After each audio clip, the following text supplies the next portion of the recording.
Ladies and gentlemen, welcome. We are so happy that you're here. I hope that you're as excited as we are at what's going to happen in the next couple of months as every fifth grader starts to play an instrument. This is crazy. This is fun. It's also confusing if you don't take and plan out ahead of time. And that's why we have this meeting here tonight, is so that all the parents understand what our path is and what we're doing. But welcome to the family. My name is Joe Hevrilla. I'm the instrumental music coordinator for the Troy School District, but I'm also a band director over at Bowling Park Middle School. Tonight you've seen students from all of our schools. A lot of our directors are here tonight also, because we try to think of this as not fifth grade band or high school band or middle school orchestra or string players, but we think of it as one big group, one big family. And once we get started, we hope that you have so much fun and enjoy doing it that you just want to keep going. There are so many opportunities and so many great things that you get to experience being a member of the orchestra, being a member of the band, playing an instrument, learning how to do that, and having fun with your friends. So my job, as I said, is to come out here and just welcome you, tell you how thrilled we are to have you here, and hope that you are as excited as I am as this year plays out. And we're here to answer those questions for you. So we're going to try to keep it short, because no one likes to sit around and listen to people talk. So I'm going to hand off the microphone to our fifth grade instrumental team, and they are going to take it from there. But once again, welcome.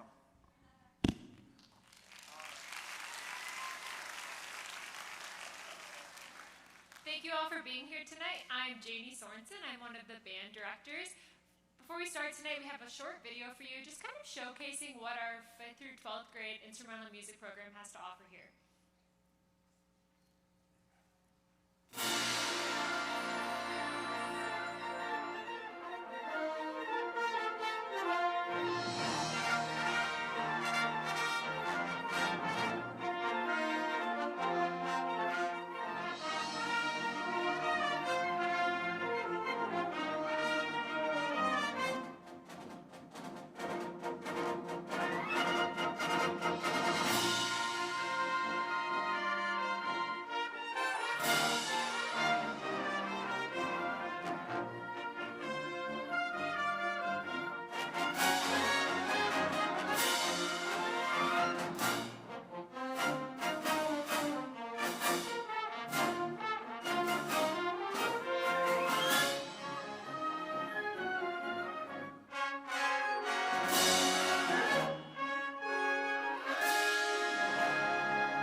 demonstrations by students from Athens High School. First, I want to take a second to introduce our 4 5th grade band and orchestra teachers. So I'm Joanna Van Eisenga. I'm one of the orchestra teachers. Orchestra classes are team taught, so there are 2 teachers in the room with a whole bunch of students. I also have Matt Tignelli over here. Matt is one of our band teachers. Jamie Sorensen, the other band teacher, and they split woodwind class versus brass and percussion class depending on what building they're at. Without us tonight is my partner teacher, Isaac Weiss. He sustained an injury this weekend, so he's at home recovering, but he's going to be all right. So just want to make sure you knew a little bit about the 4 of us before we got started. There we are. And if you ever see us on a Friday, you'll see us in our matching team shirts. So first I'm going to introduce the orchestra instruments, and then we'll have our students from Athens demonstrate each one. So string kids, come on and get ready. I'll tell you a little bit about the string instruments first.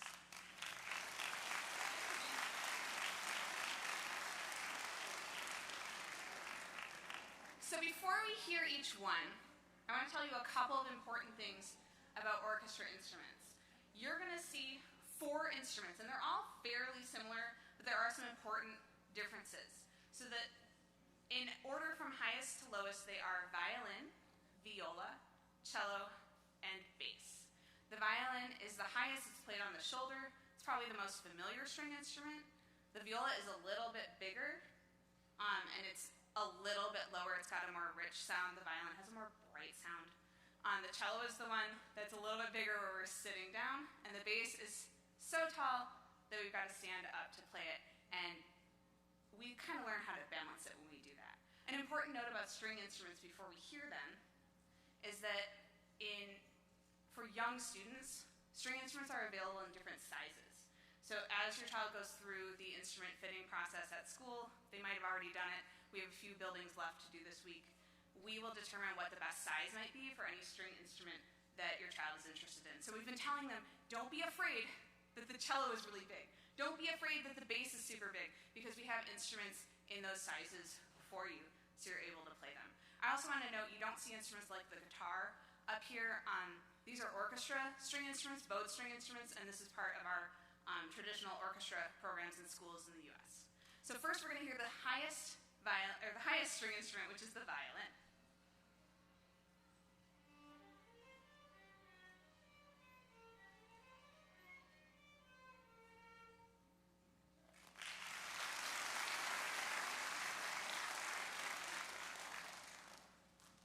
Now we'll hear the viola.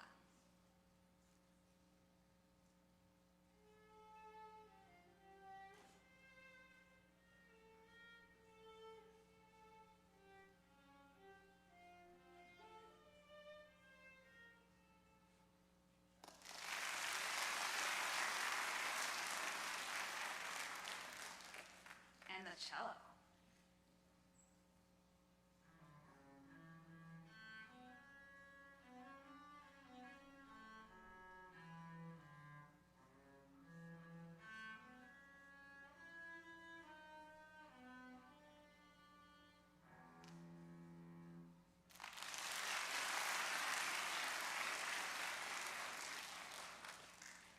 And the double bass.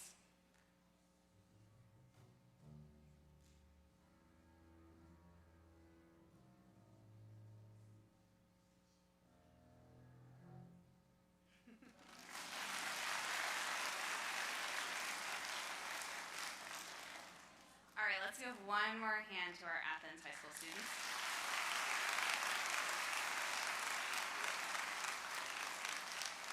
Thank you so much. A quick note about some of the instruments you see here. The cello is pretty big.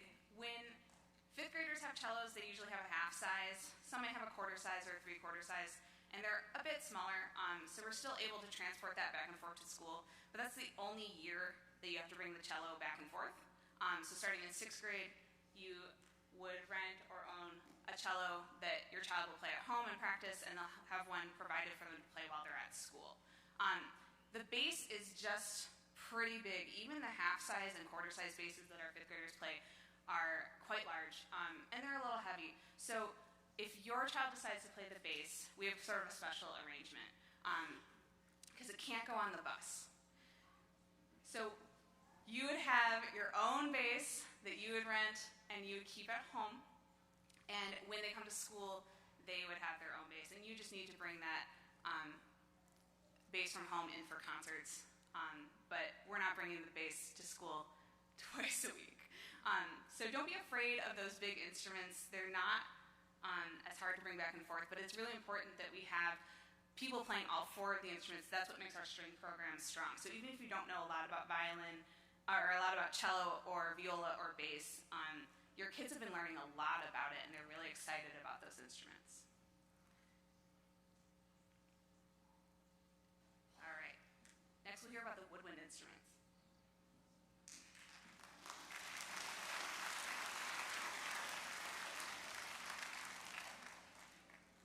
In band classes, we separate actually into two different classes at each school. So at one time, we will have our woodwind instruments in class, and at the same time, we have our brass and percussion instruments in another class, and we'll talk about those in a couple minutes. So we have 3 instruments in our woodwind class from highest to lowest. Those are flutes, clarinets, and alto saxophone.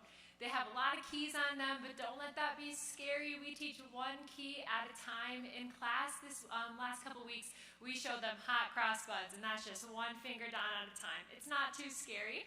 If your student chooses clarinet or the alto saxophone, they will need a good supply of reeds, and we ask that they have 4 reeds at all times. And all of that information is in the information packet. But that is how they make sound. The flute makes sound by blowing air across the hole in the head joint, which you'll see in a moment. And that's just like blowing air across the top of an empty water bottle and creating that foghorn type sound. That's how the flute makes a sound. One thing to note about the alto saxophone is that it does get played using a neck strap, and that helps the student to hold the instrument. So that's just one more piece of equipment for the saxophone. But if you rent the instrument, it will come with the instrument. So let's hear from the 3 woodwind instruments.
Before we move on to the brass and percussion, I just want to make one really important note about band instruments, and that is they do not come in different sizes. So what you see up here is what you'll get, but we will help your student find an instrument that is a good fit for them, something that they can make a good sound on, that they have a good hand size for. So we'll help them do that at instrument fittings this week, but they do not come in different sizes like string instruments. So we are going to move on to our brass and percussion instruments.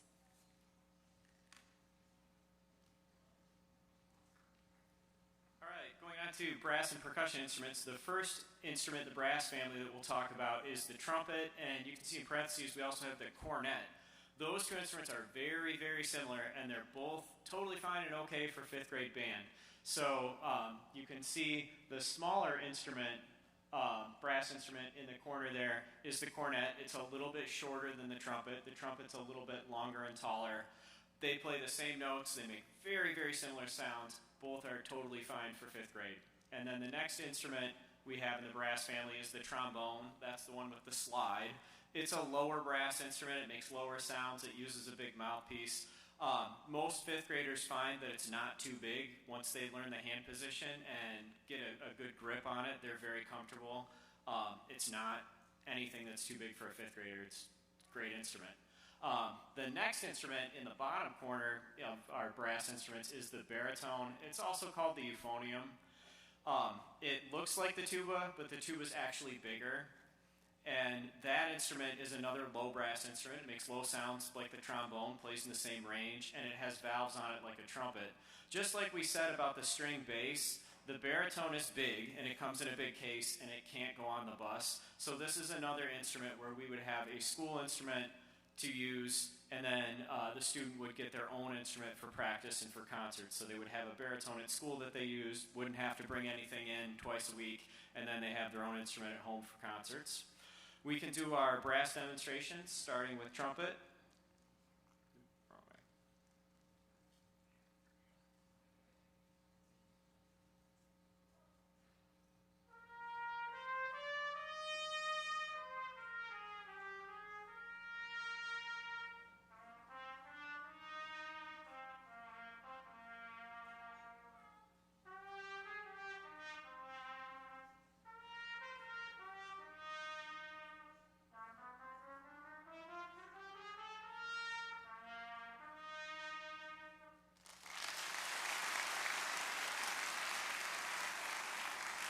Moving on to the trombone.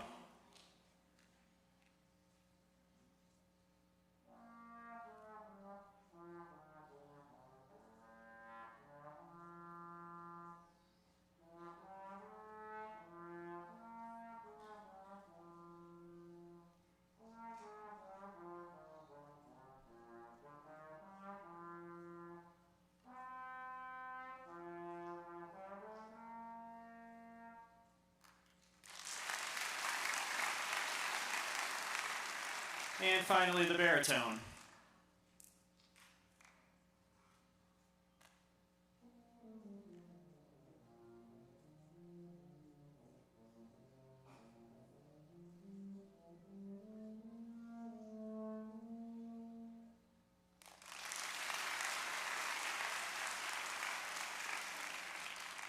I do want to talk about percussion instruments before our demonstration. We have two main instruments that we focus on and spend most of our time on in the percussion section, and they are the bells and the snare drum. So the snare drum is that drum that you can see on the stand in the picture with the drumsticks kind of laying across it.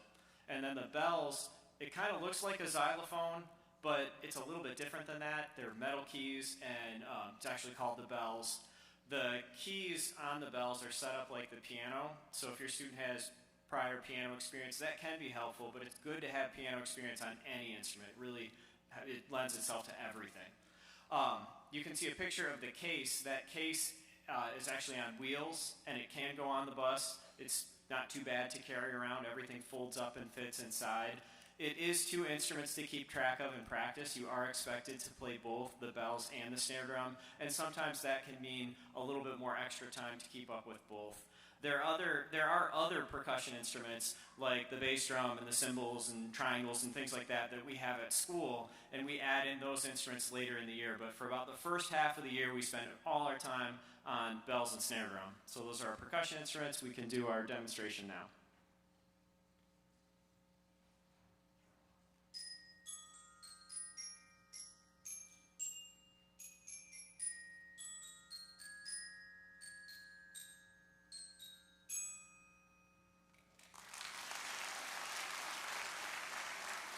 And that was the bells. Here is the snare drum.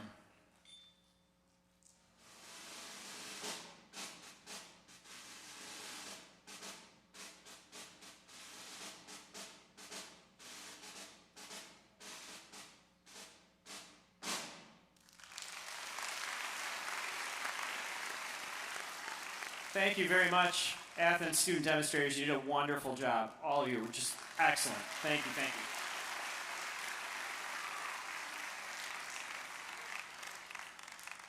All right, now we have some kind of details about our program. We'll start with our curriculum overview. All fifth graders participate in band and orchestra during the entire fifth grade year. Classes meet all year. They're held during the school day, twice a week at regular times each week. This is during the day, not anything that's held outside of school.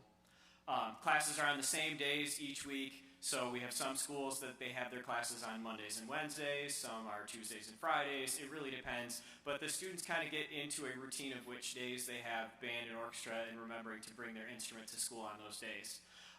We have 3 classes at each school, and they happen all simultaneously. So at each school on band and orchestra day, there'll be an orchestra class going on with the strings, and then in another location, there'll be a woodwind class with flute, clarinet, and alto saxophone, and then a brass and percussion class, trumpet, trombone, baritone, and percussion. So those 3 classes are all going on at the same time each time we have band and orchestra. Moving on to choosing an instrument, this is kind of what we're in the process of right now, and Mrs. Van Eysing is going to take that one.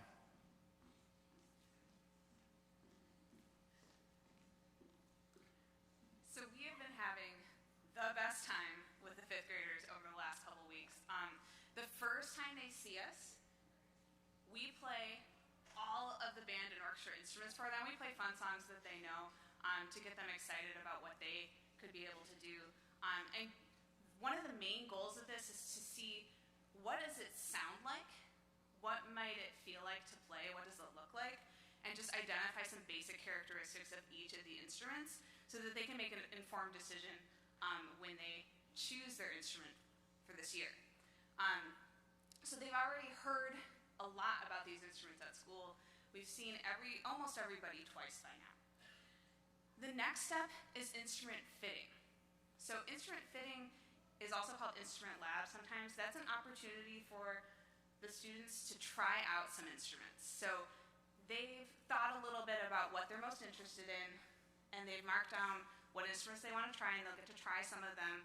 I think 4 schools have already had a chance to try. The rest of them will be done by the end of the week. So we just pull them out of class in groups of 5 or so, and they get a chance to see what they're interested in. And this is really important because, especially with some of the wind instruments, maybe you thought that you want to play the trumpet, but when you tried to make a sound, it didn't work so well. But when you tried the clarinet, it was like, boom, I'm good at this. And that's really important for them to figure out what they're going to be good at, how things feel, so that they can make a good choice about what instrument speaks to them. And we find that students who pick the instrument they're most interested in and they've had a chance to try tend to stick with things for longer. So it's really important. We've also mentioned string instruments come in different sizes, so at that time we can see what size instrument might be appropriate for a certain child. And for band instruments, especially for saxophone, we have to make sure, can they reach the keys? Things like that. So that's a good opportunity for the kids. And even if your child already plays violin, for example, or maybe they already came in, they're like, I'm playing the saxophone. It's still a great experience for them to get to try some things out. They might be surprised by what they come up with. And we ask that they wait to make a final decision until after they've had that fitting experience, because sometimes it can surprise you. So after the instrument fitting, the kids will bring home a yellow form, and on the bottom of the form, at the top of the form, it'll tell you what they tried, and they'll have maybe a top choice. Some of them will have 2 choices. They only get to pick 1. So we've asked them to think about, go home, talk to your family.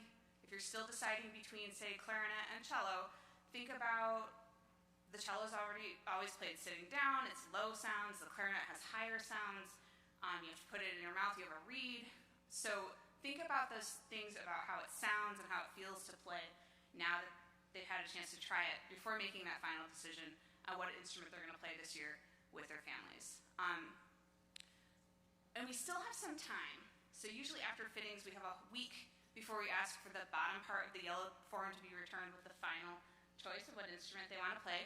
And the yellow form has our email addresses on it, so feel free to email us if you're having trouble or you need help with anything. But we don't have our first class with instruments until the week of September 26th. So there's still some time. We've gotten some kind of panicked emails from parents like, we don't know what to do. This is where we're starting to tell you, okay, here we are in the process, here's what you can do to move forward. So we're going to give you a lot of information tonight, and there will be a packet of information that will guide you through everything else that you need to know. All right, so to figure out how to get an instrument, Ms. Sorensen's going to give you some more information.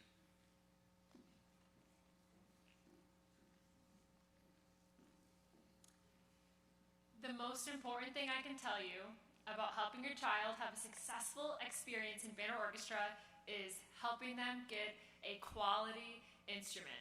I'll talk later on about what bargain instruments are and where to avoid them, but getting a quality instrument is so important. It helps your student have a better experience in band and orchestra class, and they'll just be more successful overall, and also it saves money in the long run. So quality instruments really mean that you're getting a reputable brand, and that can all be found in the packet. For each instrument, we list what brands we recommend, but if you just head to one of those music stores in town, they carry the brands that we prefer. So those are there if you go in and say, I'm a Troy student and I want to play clarinet. They will rent you an instrument that is a quality instrument. So you really don't have to worry about that if you're going to one of the music shops here. And we said rent from a local music company. And I really recommend renting rather than buying while you are a beginner student for a couple reasons.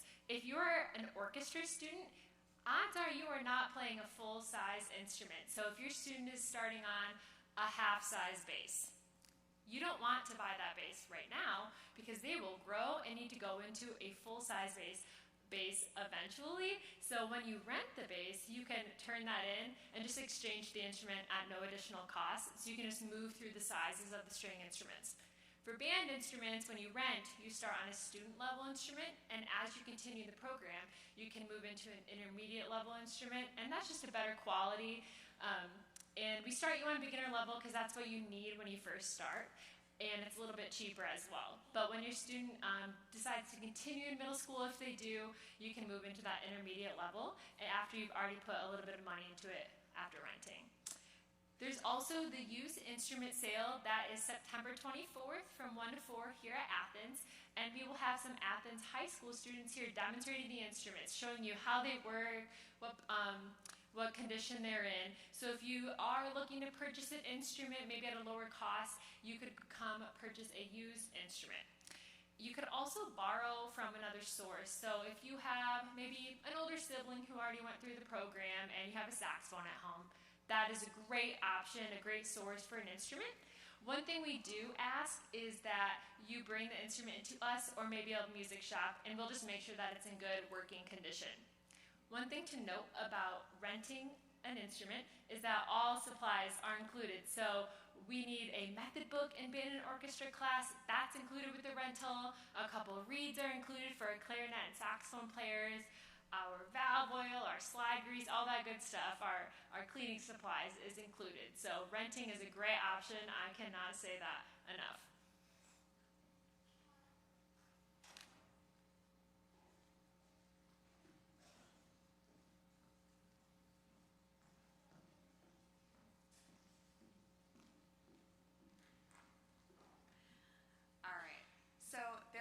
Things that we ask from students and families, and so this is a good opportunity for you to kind of think about how this is going to work throughout the year.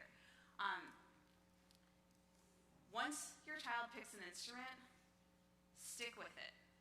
We do have a little grace period for the first 3 weeks we have instruments. I think October 15th is the last day. If your child picked the flute and it's just not working, they just can't make a sound, they're frustrated, it just doesn't seem right, or whatever their case is, and they need to switch to a different instrument, try to do that by October 15th, because after that, kids are going to start to get behind, and we really want to commit to something to stick with it for the year. Class preparation is super important. So your child will be asked to bring a pencil, an iPad, their instrument, and a music book to every class. They've already started bringing the pencil and the iPad to every class. For much of the music that we're playing in class that's not in our book, we'll see notes or sheet music that'll be stored on Schoology on their iPad. So it's really important that the iPad is charged and is there for every class. If kids are having a little bit of trouble getting with their schedule and remembering to bring their instrument, you might hear from us. So if they've forgotten their instrument more than 2 times, you'll probably hear from us, and we'll kind of work together to find a plan. Maybe can you set an alarm on those mornings on your iPad? Do you need to set your stuff out the night before? What strategies can we do to make sure we're successful? Because if you don't bring your instrument to class, or you're not bringing your book a lot, or you don't have your iPad charged ever, kids can start to fall behind. We want them to have the best experience. It's really important for us to work to help them with that responsibility. Practicing at home is another big thing. This is the homework for our class, and it's actually pretty fun homework. Sometimes there will be a video on Schoology they can play along with, or other things that they can practice. They will have music on Schoology that they can practice. They'll have their lesson book. So there's lots of things that they can be doing, and we post each week on Schoology what they should be practicing. So if they come home, they're like, I don't know if there's anything I can practice. No, it's on Schoology. You can find it. And we'll also be teaching them about practice and developing practicing as a skill. We usually ask for students to set aside 4 or 5 days a week, like 15 minutes. At first, maybe 5 or 10 minutes, because they won't be able to do as much at first. But as we start learning songs, try to work toward 15 or 20 minutes. Your 5th grader will probably need your help figuring out how to work that into their schedule. Maybe Wednesday, they have a bunch of activities, so Wednesday's not going to be a practice day. But if we schedule it out ahead of time, it's more likely to happen. But that's a little bit hard if you're 10 or 11 years old. They might need a little bit of help. We have 2 performances. We'll send the dates out to you soon. They might be different dates between band and orchestra, so just watch that carefully. But we have a winter concert in January or February, and a spring concert in April or May, depending on when the dates fall for your child's school. It's really important that your child's able to be at those concerts. So once you get those dates, try to schedule around them. It is a huge source of pride to the kids to be able to play for you on a stage or in a gym with a big group of kids. And they work really, really hard to be able to do that together as a group, and everyone's attendance at the concert is super important. The lesson books that I mentioned before, if you go to a vendor that is listed in the information packet we're going to give you, they should already know which books we need for Troy, and they'll have them in stock. But for band, it's Sound Innovations Book 1. Make sure it says the correct instrument on it. For orchestra, it's Essential Elements Book 1. Make sure it's the newest version. There's an old red version that's like really different. Some of the songs are really different. But if you get an older version that looks the same but has the CD, there's actually an access code your child will need that comes with the newer version to an online program that helps them practice that is really, really cool. So we'll want to have the newest version of that book. If you try to get it from Amazon, I've had kids get a viola book instead of a violin book. I've had them get the wrong version, so just beware. Usually if you go to a music store, they can help make sure you get the right version. And then each instrument has specific supplies that your child will need to either hold it correctly or maintain it, take care of it, clean it. We'll be teaching them how to use all of those things. But in the packet, there's a list of every single thing for each instrument. So just make sure you use that checklist, and before our first class starts, your child has everything on the list. They should come with it at most vendors, but you might want to double check. There are a couple things, like for bass, it says German bow. That's super important. We don't use French bow here. So there are some really specific things that you'll want to check on as you're getting that instrument.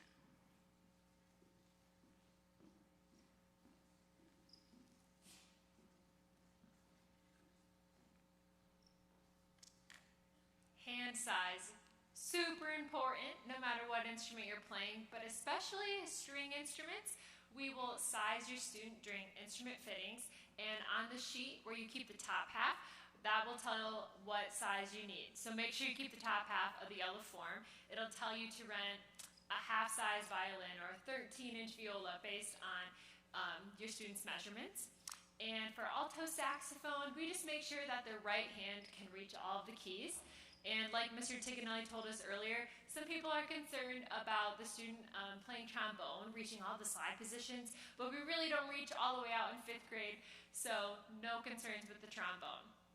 If your student already has braces or any kind of orthodontic work, or will be getting that in 5th grade, we can definitely work around that. There's only been a couple cases where that kind of decided the student's instrument, but In most cases, they should be able to play the instrument they want, and that would affect instruments that sit on the face, a brass instrument, or a few of them that sit inside, clarinet or saxophone. So if you have any concerns, please talk to us, but it will likely work out.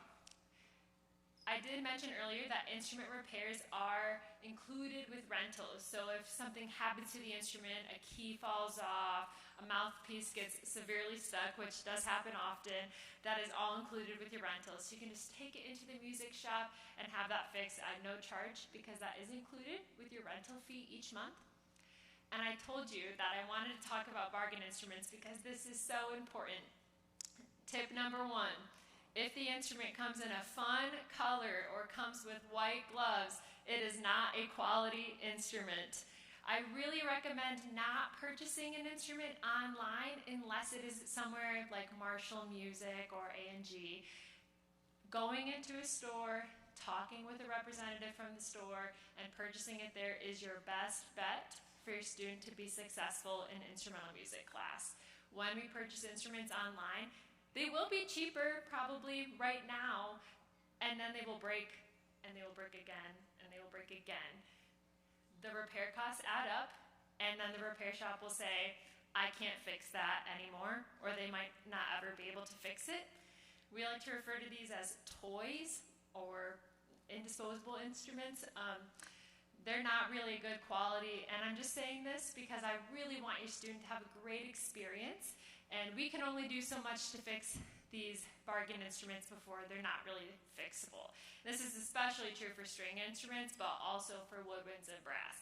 So again, just head to your music shop and purchase an instrument. But if you do find something online, maybe you see something on Facebook Marketplace for a used instrument, feel free to send us that link and we can check that out for you. I'm more than happy to check any links you find online for an instrument that is used online.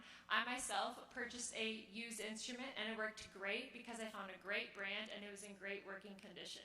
So if you come across one of those, I'd be more than happy to check it out for you.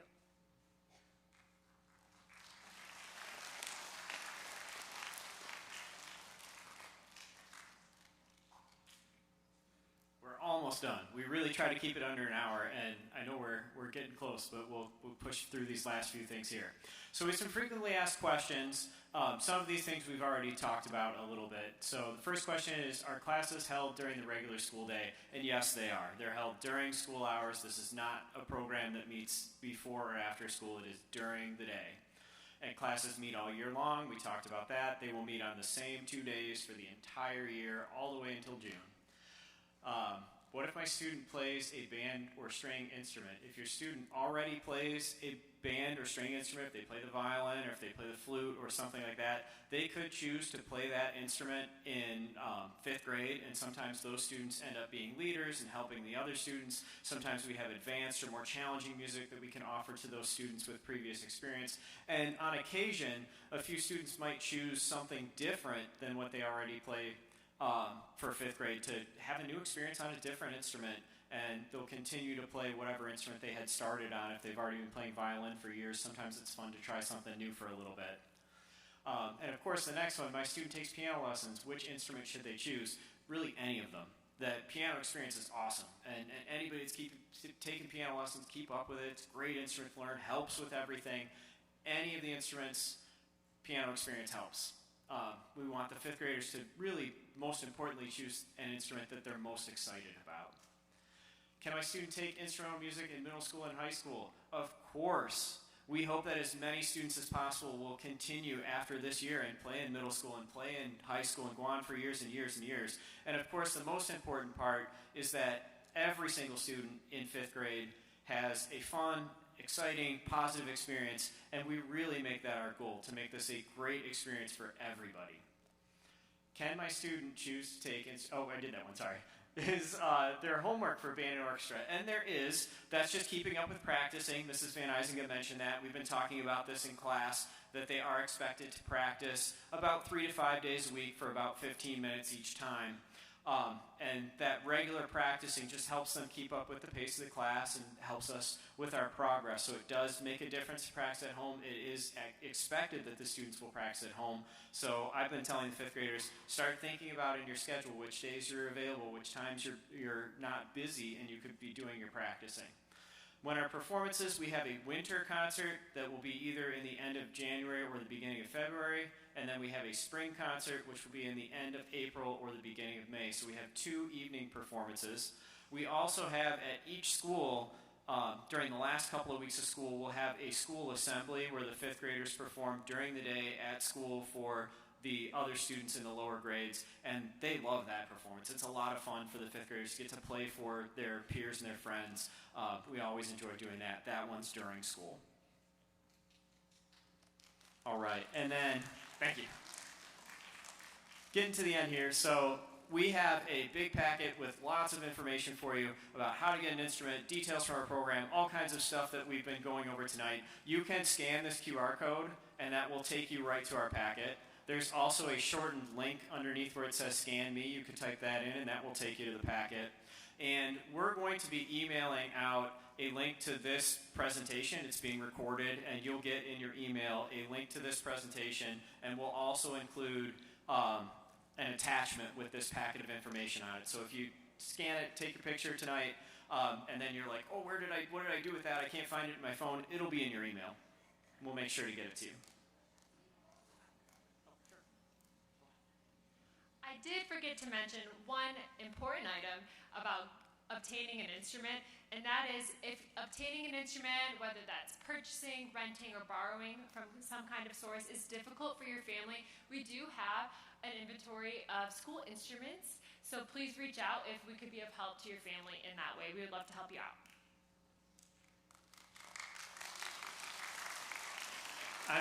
I'm going to change slides just for a second here, but we'll put this the slide with the QR code and the link on it back up in just a minute. Here's our Instagram. If you want to follow us on Instagram, check that out. We put pictures up fairly regularly of the students. Just something fun so you can see what we're doing. I'll give you a second to grab that. We already have some pictures up from this year of trying instruments and us demonstrating instruments. Neat to see that stuff. All right, and then there are some people we want to make sure we thank tonight. The secondary instrumental music teachers, middle school directors, high school directors that are here tonight, helping us and supporting us. It's great to feel like such a strong group here in Troy, where we really are a well-connected 5 through 12 band and orchestra program. So thank you, middle school and high school directors, for being here tonight. Of course, oh, sure.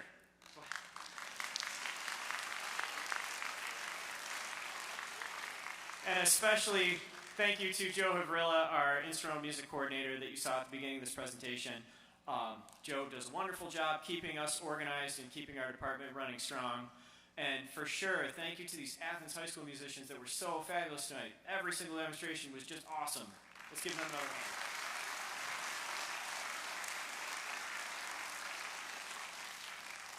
And of course, Gino Manchilla, our theater manager in the back, keeping everything running great. Thank you very much, Gino. A pleasure as always. And I do want to mention the Notable Youth Ensemble. This is a community group that is organized by Marsha Marshall. This is an opportunity for students with special needs to have some extra lessons outside of school. You'll see this in your email stuff about the Notable Youth Ensemble. It's a wonderful group that has been going for the last couple of years, and it just seems to be growing and growing. So check that out. And again, to Marcia Marshall, who organizes the Notable Youth Ensemble, she also runs the used instrument sale that's coming up in a couple weeks and does a fabulous job with that. There'll be information about the used instrument sale in that packet. And then Marshall Music. They do such a wonderful job helping us with instrument fittings. We get a team of different directors. Most of them are retired teachers that help us with the instrument fittings, and they've been with us. We got started on Thursday last week, and then we'll do fittings at the rest of the schools this week.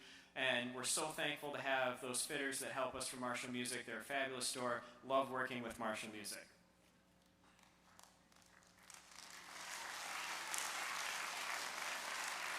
And then there's the link to the packet just in case you need it. We'll leave that up. And then my colleagues and I are going to kind of disperse throughout the auditorium. So if you have another question, you could come up and see us afterwards. But thank you so much for being here. We really look forward to seeing you at the concerts. It's going to be an awesome year.